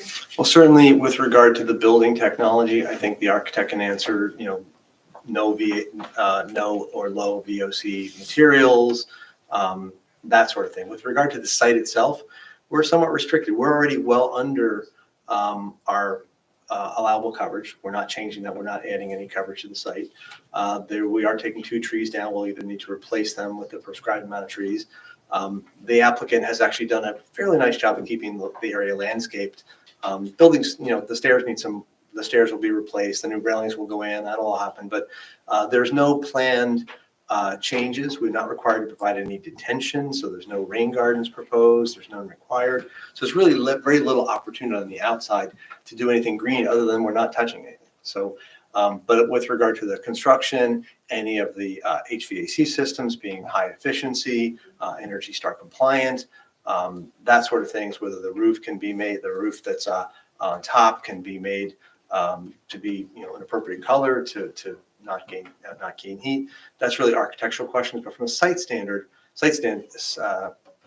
there was very little we could do except not mess it up. Well, I guess, Rich, the one thing that I think we are doing to the site, and you testified to it, is replacing that river stone with grass area. I mean, I know it's technically off the site, but that'll, create those improvements as well. Yeah, so there is some less heat gain by getting the river. I'm not sure why the river gravel was there. It's really an opportunity to twist an ankle and create a liability anyways. But so we are technically increasing the amount of green space, but there wasn't a whole lot of opportunity. We didn't want to create, you're in a floodplain, so there's no point in trying to create rain gardens that are, in a floodplain. So we didn't have much opportunity other than making sure that the current building technology meets the current standards.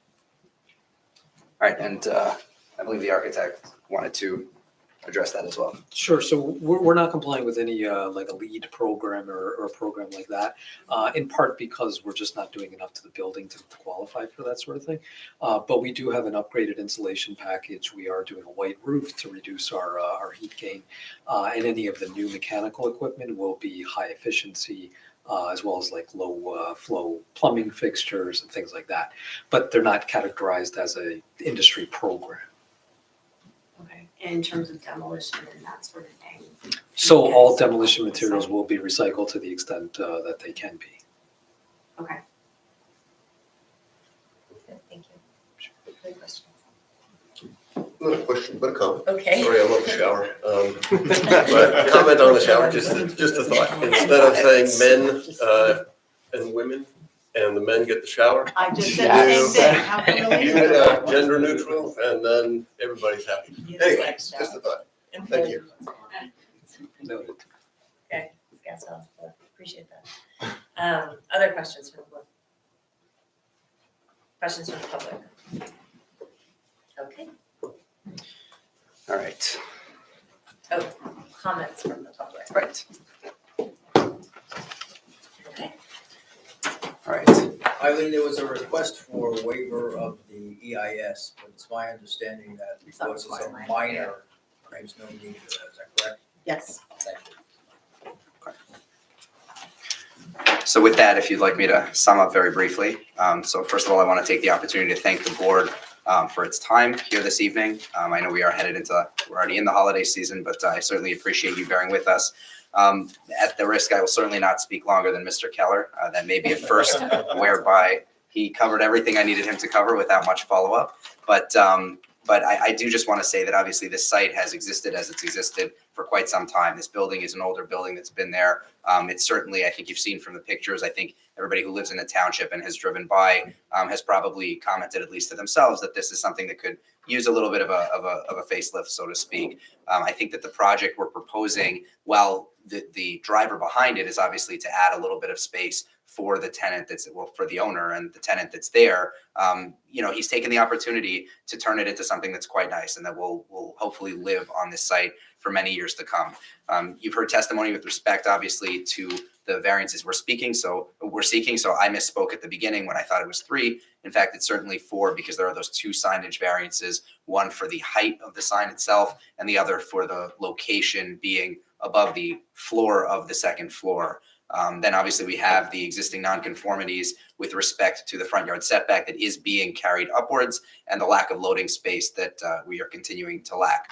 So you heard testimony with respect to the relief that we're seeking. You also heard testimony regarding not major, but the site improvements that we are undertaking and our willingness and ability to comply with the comments that you've heard.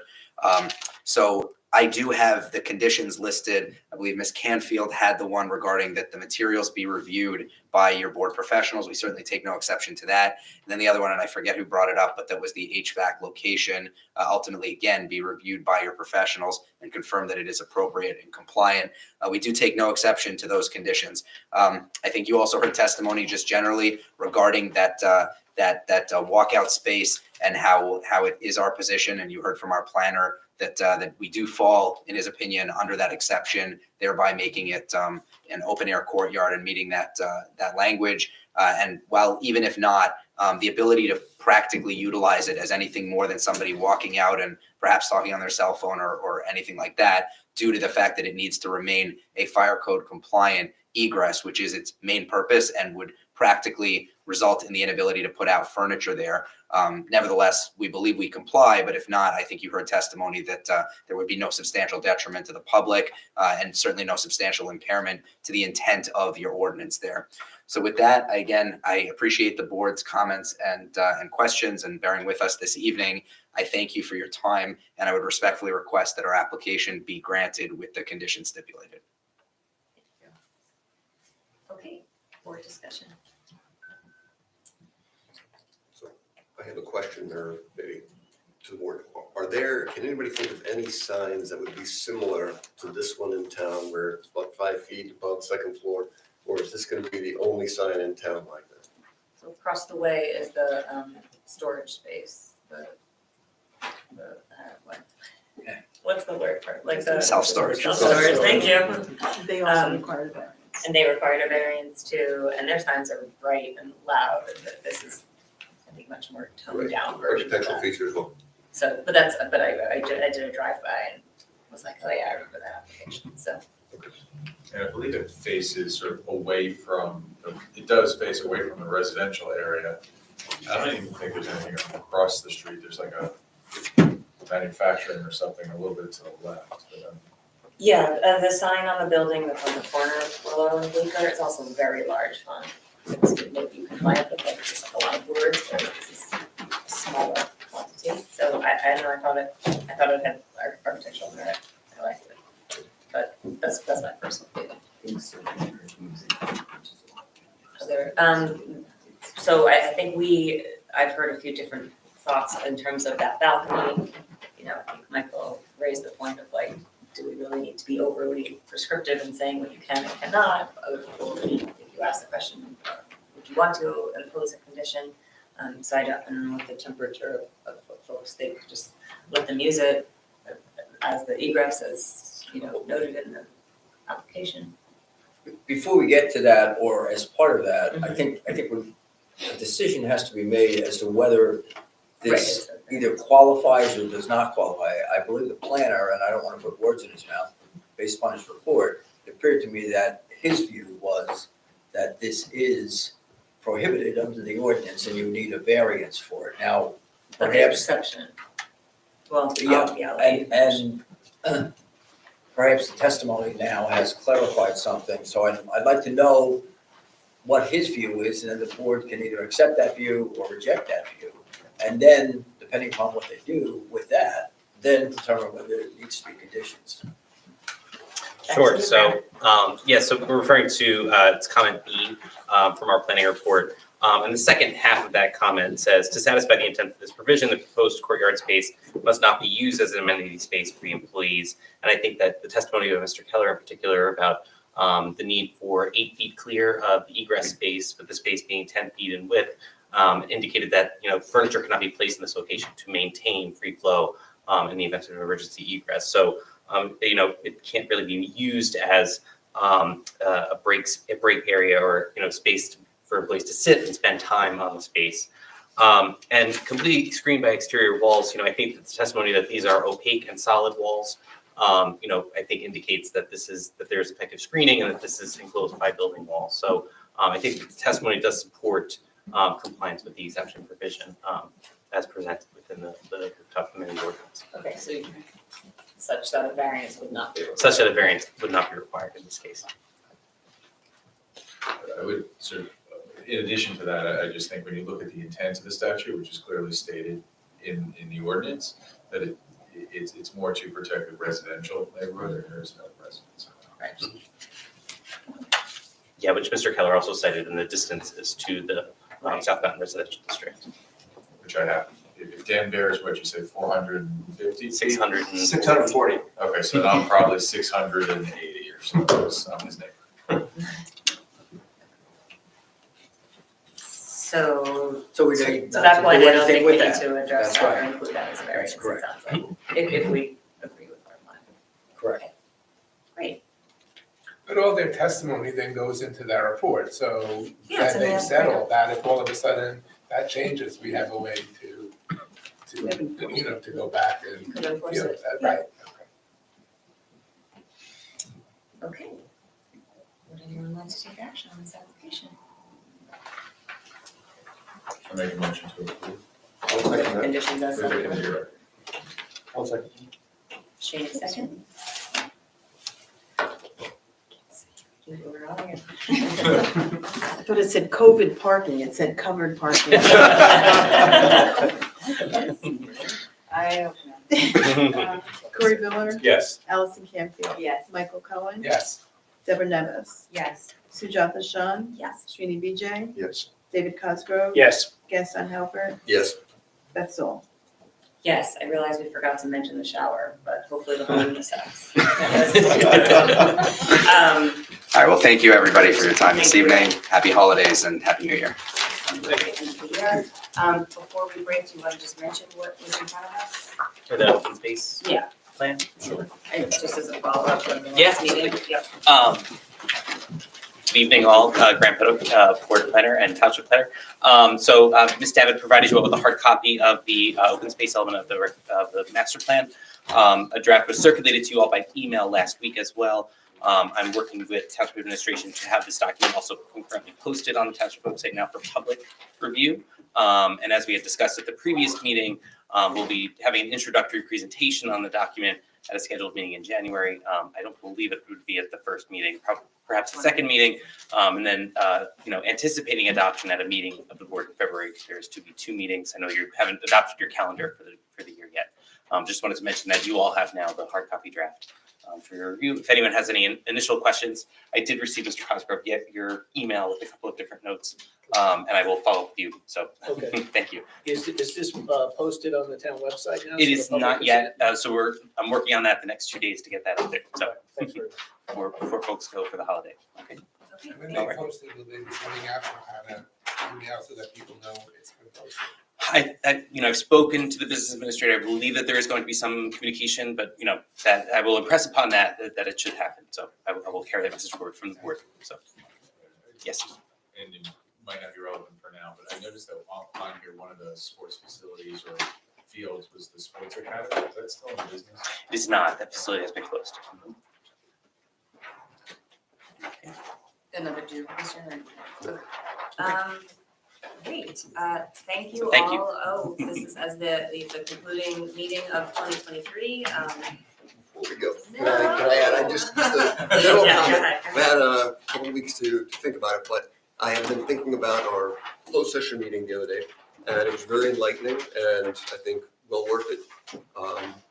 I was hoping that we can think about actually including more of those along the way, so that we don't just have one a year, but, you know, if we do get into a very difficult application or something like that, to actually, you know, take a break, take 15 minutes, do a little bit of organization for ourselves. We don't have to discuss the application. But if we're, you know, feeling one way or another about anything or anything that's going on, I thought it might be nice to have that, or even like every 2 months or so, have a little organizational meeting just amongst ourselves, the board, and put it into the agenda. Anyway, just a thought. We can talk about it next year. But Not to go into closed sessions per se. I don't know. But if we don't talk about the application, it's just us. I don't think it matters. The No, closed but session it's has just to so be. long as it has anything to do with public business, Right. the business of the planning board, you can't do that in closed session. Has to meet specific requirements to go into closed session. We Have a can reorganization. discuss it. I just wanted to offer, I know some members here may be familiar with the board training that I had given, I think it was it 2020, early last year, I think, perhaps. But that may be an opportunity for us to think about in the new year.